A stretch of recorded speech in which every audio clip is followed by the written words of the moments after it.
बिस्मिल्लाहिर्रहमानिर्रहीम। अस्सलाम वालेकुम प्यारे बच्चों, कैसे हैं आप सब। उम्मीद करती हूँ आप सब खैरियत से होंगे।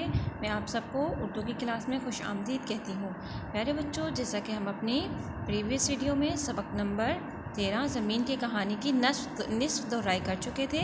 आज हम सबक ज़मीन की कहानी की मुकम्मल दोहराई करेंगे। तो अपनी किताब से सबक ज़मीन की कहानी खोलिए। ज़मीन की कहानी। इंसानों के इल्म व हिकमत और मुसलसल तग व दो की बदौलत में आबाद होने लगी। तग व दो किसको कहते हैं बच्चों? तग व दो यानी कि कोशिश।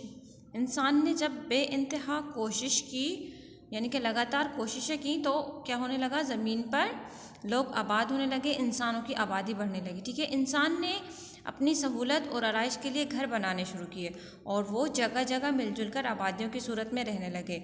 इंसानों की तग व दो यानी इंसानों की कोशिशें और मेहनत को देखते हुए मैंने भी इसके लिए अपने अंदर छुपे हुए ख़जाने उगलने शुरू किए।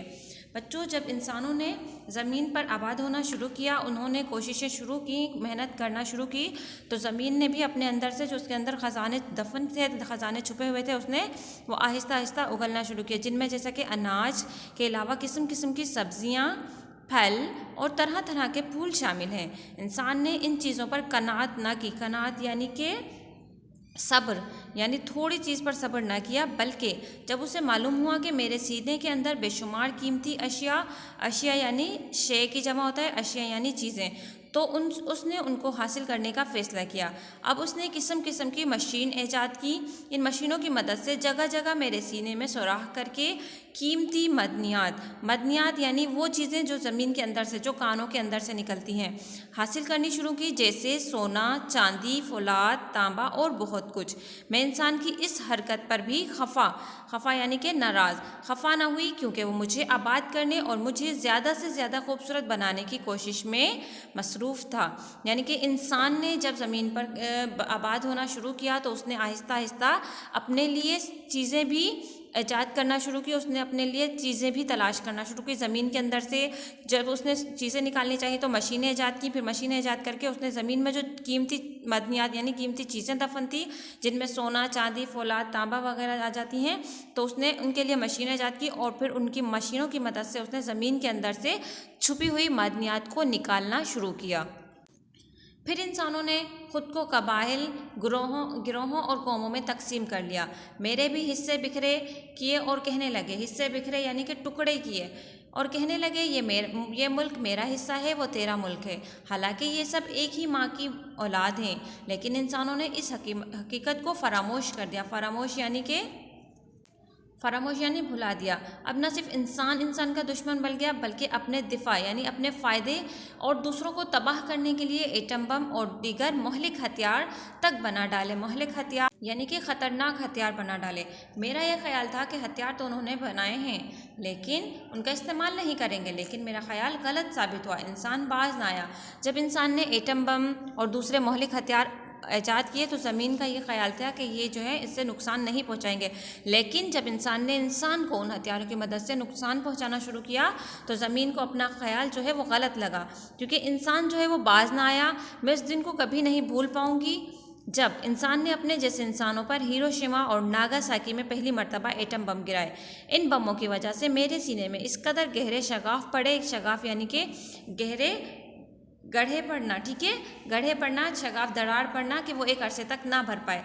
लाखों इंसान, जिनमें बच्चे, बूढ़े और औरतें शामिल थे, पलक झपकते में जलकर राख का ढेर बन गए। ये मंजर जब भी याद आता है तो मेरा दिल खून की आंसू रोता है। मेरा ख्याल था कि इस हौलनाक तबाही के बाद इंसान दोबारा ऐसा करने का सोचेगा भी नहीं, लेकिन अफसोस कि इस इंसान ने इससे भी सबक ना सीखा।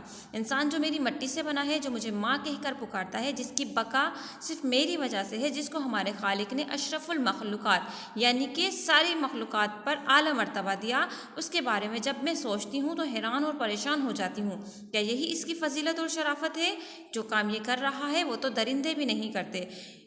इसलिए मैं इंसान से इल्तिजा करती हूँ कि इंसान, अब ज़मीन जो है वो इंसान से इल्तिजा यानी कि दरख्वास्त कर रही है, क्या कि ए इंसान होश में आ, अपनी तख्लीक के मकसद के पेश नज़र मुझे और मेरे ऊपर बसने वालों को तबाह बर्बाद ना कर। مجھے تباہ برباد نہ کر، یاد رکھ اگر تو نے ان حرکات سے باز نہ آیا تو پھر تیرا انجام بھی بڑا دردناک ہوگا۔ اے انسان مجھے جہنم نہ بنا، میں تو تیرے لیے مہربان ماں کی طرح ہوں، مہربان ماں کے ساتھ ایسا برتاؤ تجھے زیب نہیں دیتا۔ یعنی کہ زمین جو ہے وہ انسان سے درخواست کر رہی ہے کہ خدارا زمین پر رہنے والے انسانوں کو نقصان نہ پہنچاؤ۔ کیوں؟ کیونکہ اس سے جو ہے اگر ہم کسی کو نقصان پہنچائیں گے تو ہمیں بھی لازمی اس چیز کا نقصان ہو۔ انسان سے زمین نے درخواست کی۔ پیارے بچوں آپ کو سمجھ آئی ہوگی۔ اس سبق کا مرکزی خیال کیا تھا؟ سبق تخلیق کرنے کا مرکز کیا تھا؟ کہ زمین کی بقا اور اس کے حسن میں اضافہ اور اس سے حاصل شدہ چیزوں سے افادہ حاصل کرنا، یعنی کہ زمین کی خوبصورتی، زمین سے نکلنے والی چیزوں سے فائدہ حاصل کرنا۔ ٹھیک ہے بچوں، ہمارا یہ لیسن یہاں مکمل ہوتا ہے۔ اب آ جاتے ہیں آج کے ہوم ورک کی طرف۔ آج کا آپ کا ہوم ورک ہے، آپ نے سوال نمبر 3 اللہ تعالیٰ نے زمین پر پہاڑ کیوں کھڑے کیے؟ سوال نمبر 4 5 معدنیات کے نام بتائیے جن کا نام سبق میں نہ ہو۔ سوال نمبر 6 جاپان میں کن کن شہروں پر ایٹم بم گرائے گئے؟ ٹھیک ہے، آپ نے سبق نمبر 13 زمین کی کہانی کے سوال نمبر 3 سوال نمبر 4 اور سوال نمبر 5 یاد کرنے ہیں اور اپنی وائس ریکارڈ کر کے ہمیں واٹس اپ کرنا ہے۔ اوکے اسٹوڈنٹ، ملتے ہیں نیکسٹ ویڈیو میں، اپنا خیال رکھیے گا، اللہ حافظ۔